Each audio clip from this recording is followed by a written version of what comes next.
más que un museo en Salamanca.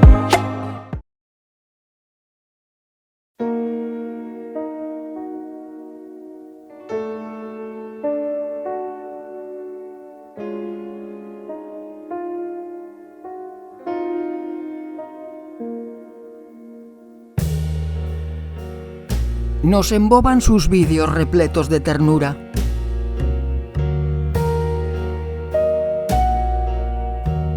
Adorables gatitos. Sus cuerpecillos de algodón nos enternecen, sus movimientos asombrosos nos fascinan.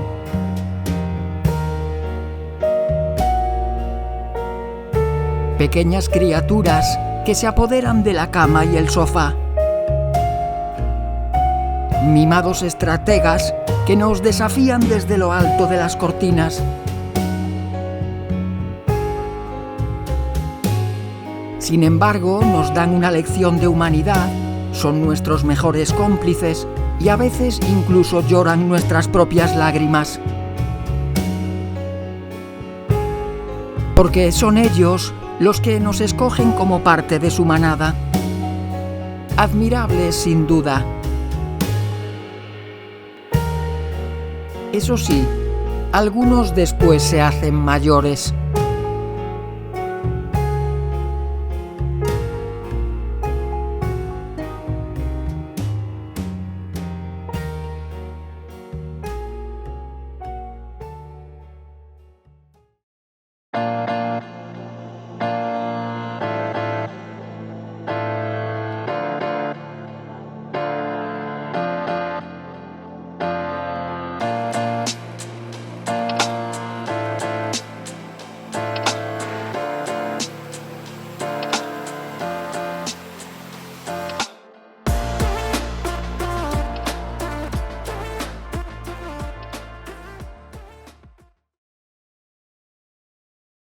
Antes de que se hagan mayores, puede ser interesante conocer cómo alguno de estos felinos llegaron a nacer, cómo fue el parto y de dónde procedían sus genes.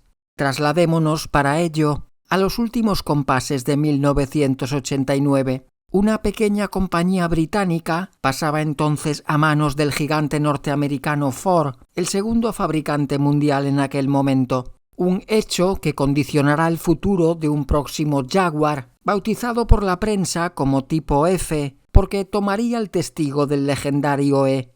Por esos días, la revista Coche Actual desvela el proyecto XJ41, que debería concluir en el año 93 con la presentación del Jaguar más rápido comercializado hasta la fecha.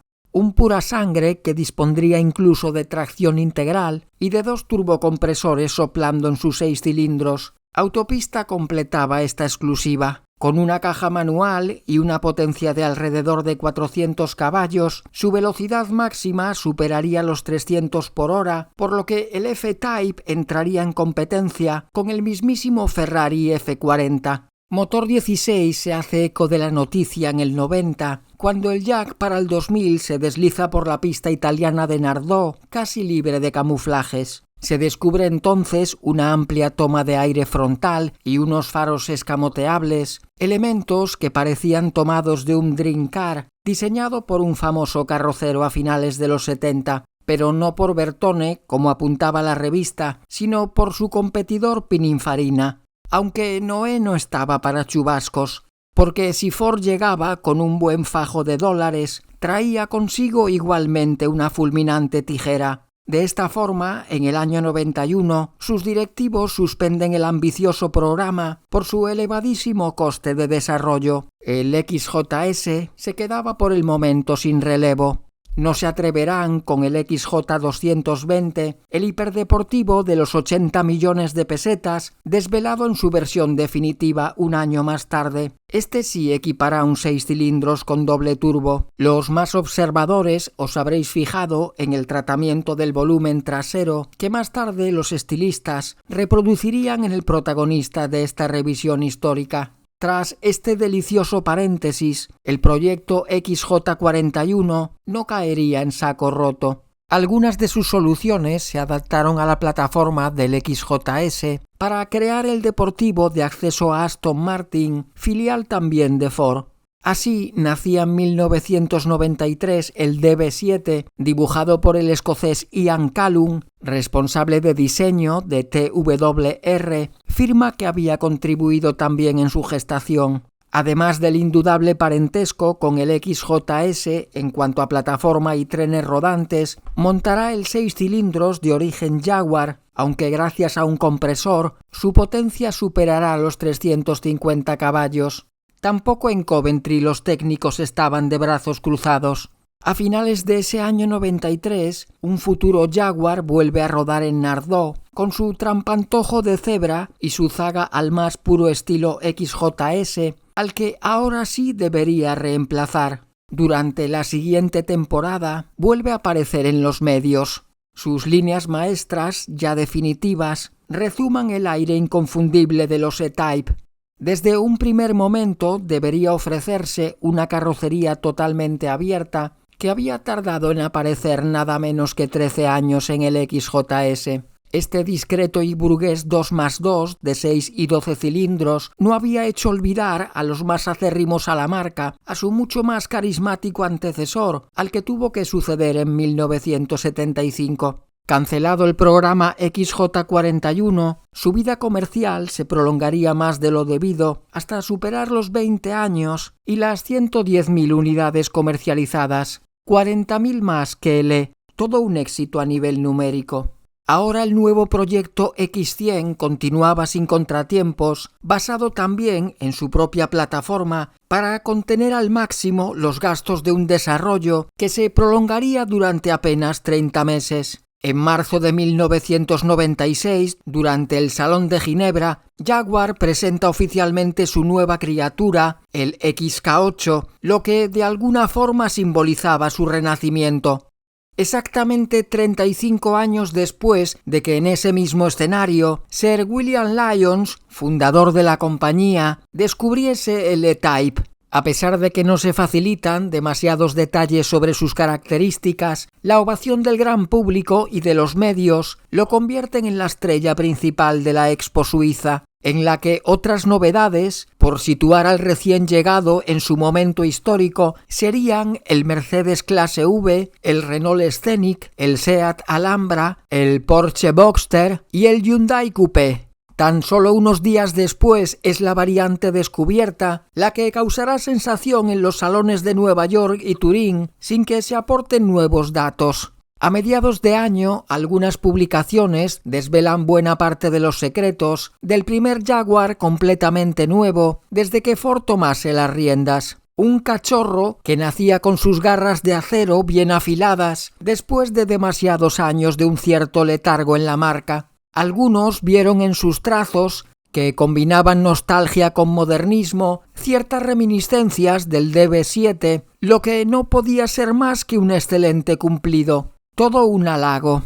Pero el nuevo heredero de la dinastía más deportiva de Jaguar no será rival de su estrecho pariente, todavía más elitista y dirigido a un público más conservador y pudiente. Si ambos tomaban como base de partida el XJS, su desarrollo estético había discurrido por caminos separados. De hecho, Geoff Lawson, director de diseño de Jaguar, aclarará que el nuevo Gran Turismo es más temperamental, mucho más masculino, casi brutal, en palabras textuales, porque tiene un ADN que incluye genes de todos los Jaguar, fundamentalmente del E, con el que comparte un impresionante frontal más propio de un escualo que del félido más grande de América. En el interior, las diferencias son algo más acusadas. En el más veterano, revestido de frío metal, reina todavía el espíritu de las carreras, algo que no ocurría con su descendiente, mucho más confortable y civilizado, en línea con el XJS. Su nombre también apuntaba directamente a su fuente de inspiración, ya que en el mercado norteamericano el tipo E había sido denominado XKE,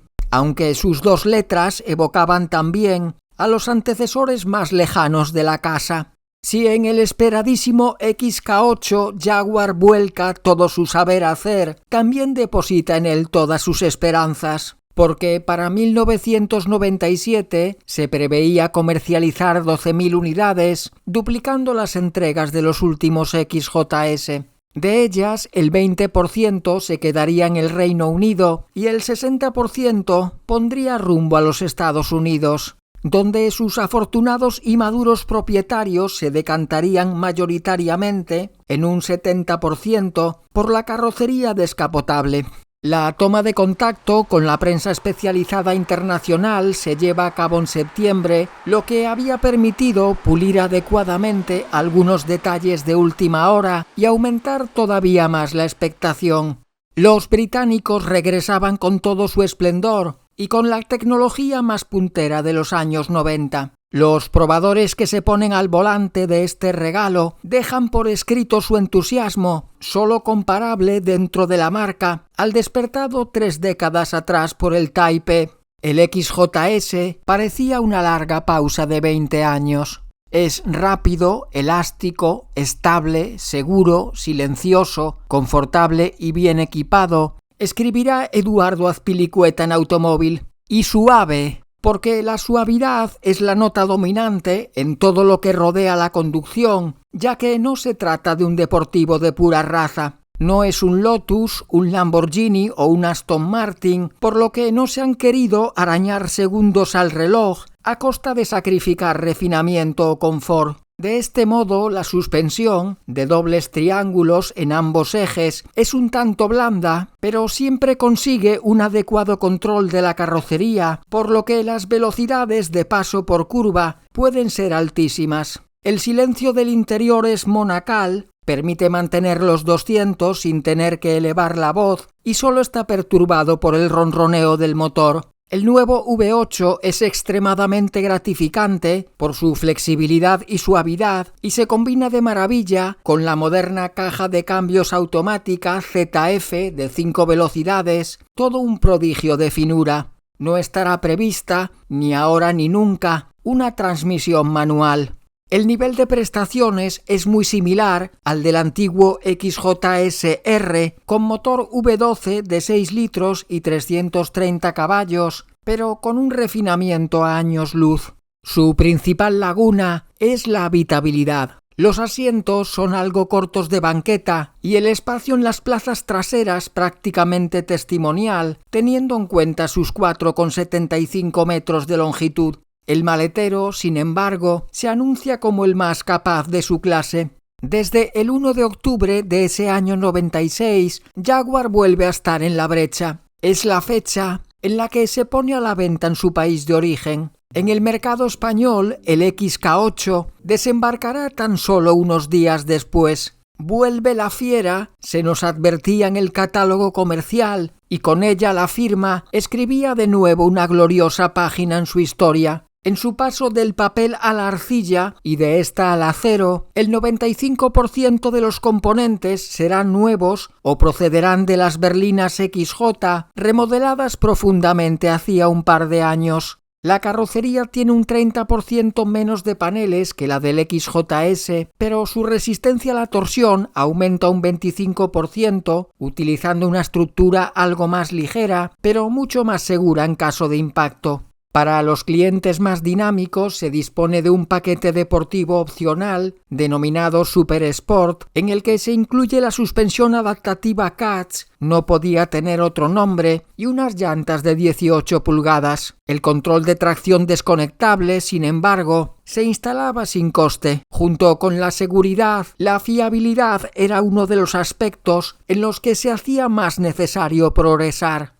Para ello se construyeron 100 prototipos en fases sucesivas y se llegaron a recorrer prácticamente 800.000 kilómetros bajo las temperaturas árticas de Canadá y el calor abrasador del desierto de Arizona, por no hablar de las largas palizas en Nardó. La principal novedad la encontramos bajo el capó, en el sofisticado V8 de 4 litros, el primero de la firma con esta arquitectura y el cuarto motor de creación propia. Fabricado íntegramente en aluminio, destaca por su ligereza, unos 200 kilos, y su gran compacidad.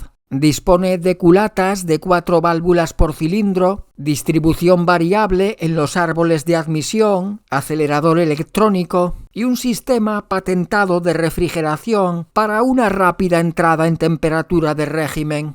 El AJV8 sería construido en la factoría de Ford en Bridgend, situada en Gales, una planta altamente automatizada en la que la multinacional fabricaba también la familia Zetec de 4 cilindros. Los más maliciosos vieron en este hecho una ascendencia un tanto plebeya, porque además el más moderno compartía cotas con el 2 litros.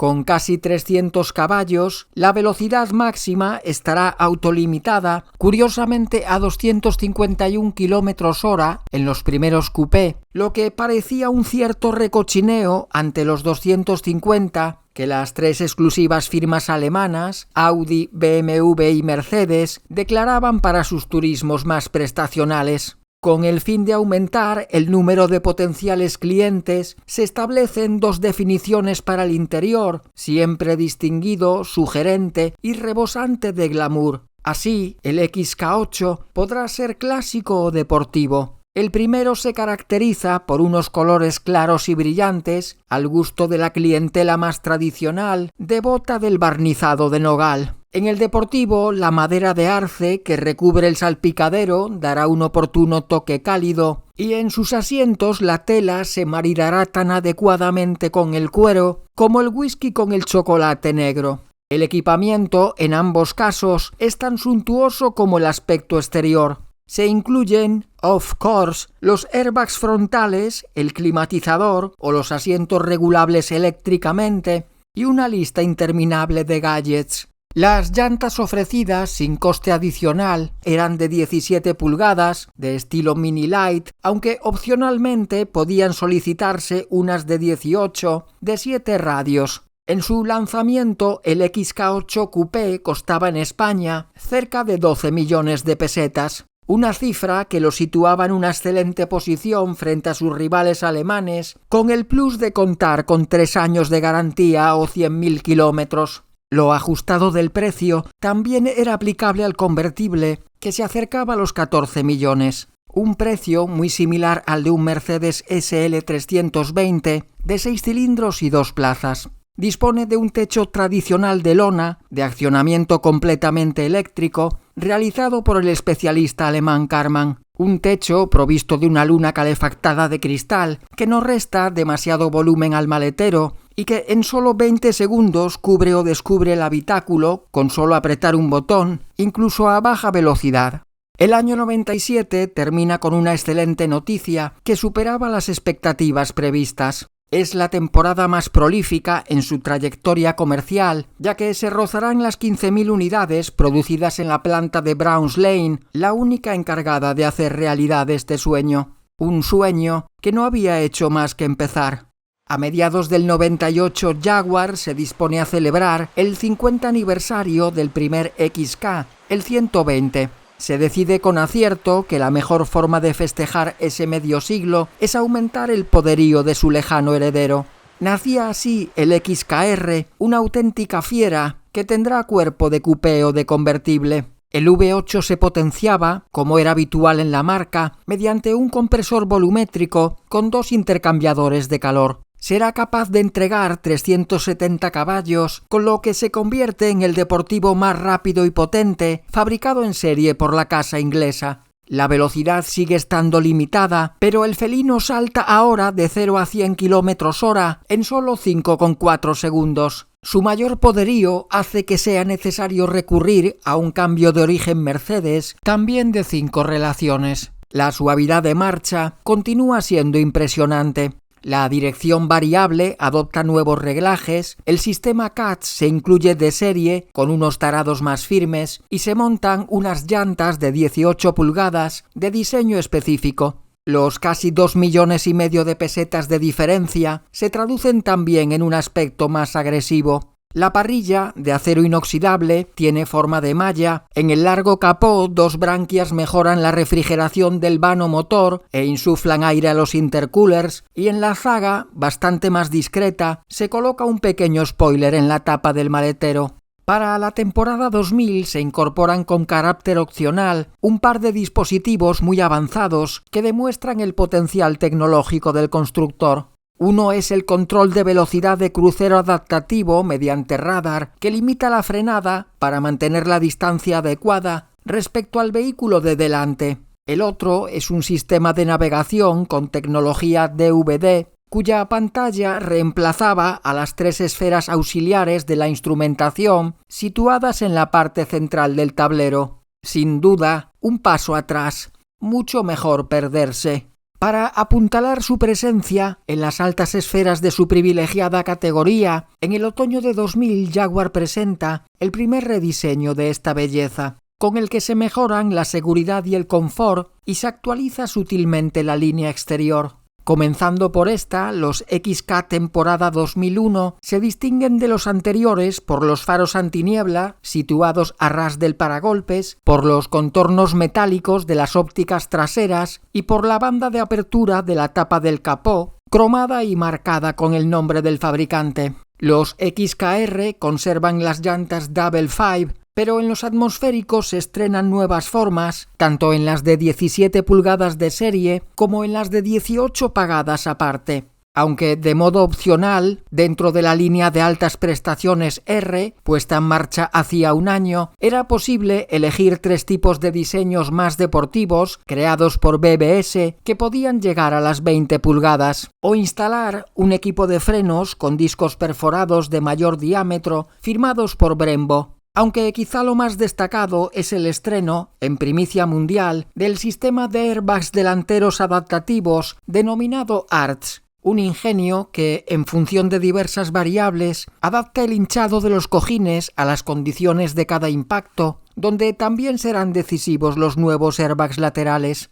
Estos condicionarán la forma de los asientos, que además dispondrán de unos reposacabezas independientes, ajustables en altura. Una modificación bastante controvertida, por cierto, lo que sin duda agradecerán enormemente los futuros poseedores del Jack, aunque quizás sin saberlo, quedaba oculto a sus ojos. En el motor se prescinde del recubrimiento del bloque, con una aleación de carburo de silicio y níquel, el tristemente famoso Nicasil. En presencia de gasolinas, con un alto contenido en azufre, este había causado un desgaste significativo o directamente la muerte prematura del V8. Coincidiendo con esta actualización, se recurrirá a unas camisas de acero, sin que ello suponga una modificación de las cifras oficiales de potencia y par declaradas para ambas plantas motrices. Tras el verano de 2002, se presenta la segunda puesta al día, en la que se revisa profundamente la mecánica y se enriquece el nivel de equipamiento.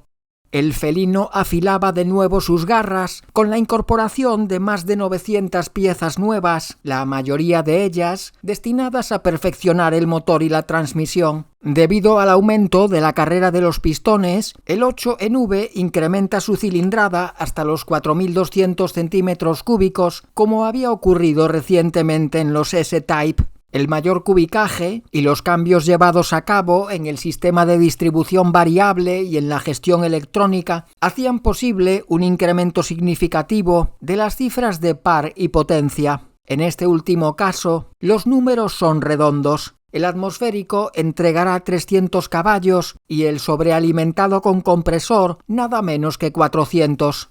Asociado al nuevo bloque brillará igualmente una caja de cambios automática de 6 velocidades, ahora siempre de procedencia ZF, que continúa fiel al sistema de accionamiento en forma de J, seña de identidad de la casa. Las novedades externas se limitan a incluir distintos emblemas o colores de pintura y unas llantas de nuevo cuño. Otro elemento diferenciador serán los faros de xenón, instalados de serie en los R y como opción en los XK de menor potencia. En el interior, el fabricante sigue contando con las 2 terminaciones contempladas desde un principio, pero para la clientela más exigente, los paquetes de opciones R incluían, entre otros caprichos, unos fabulosos asientos deportivos con la rúbrica de recaro, la instrumentación decorada con unos diales cromados o unos cubrepedales de aluminio. La seguridad activa mejoraba considerablemente al adoptarse como estándar en toda la gama el control dinámico de estabilidad, el sistema de asistencia en frenadas de emergencia, el encendido automático de luces o el control de la velocidad de crucero.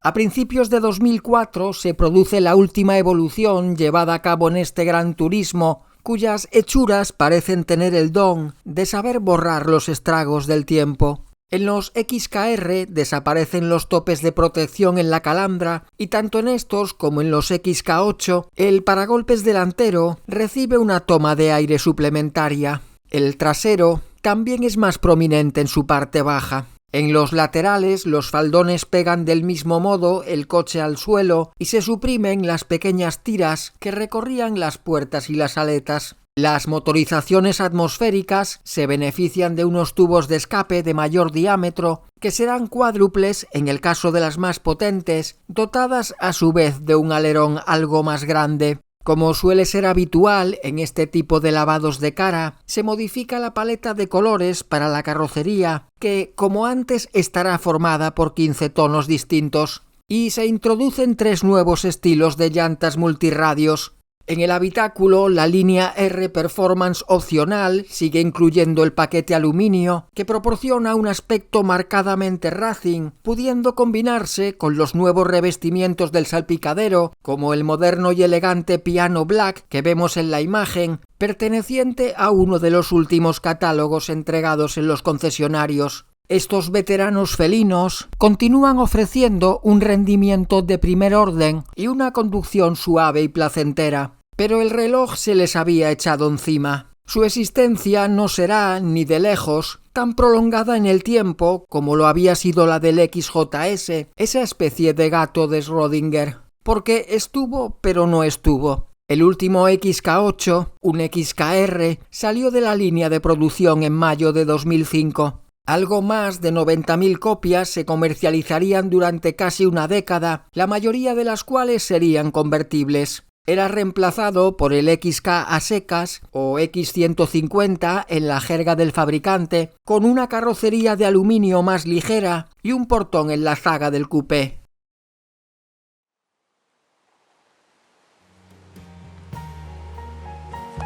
Desde 2008, Jaguar pertenece al consorcio indio Tata. En la desaparecida planta de Browns Lane se erige ahora, imagino que desafiante, un centro logístico de Amazon. ¿Cómo no querer por ello todavía más a estos gatitos?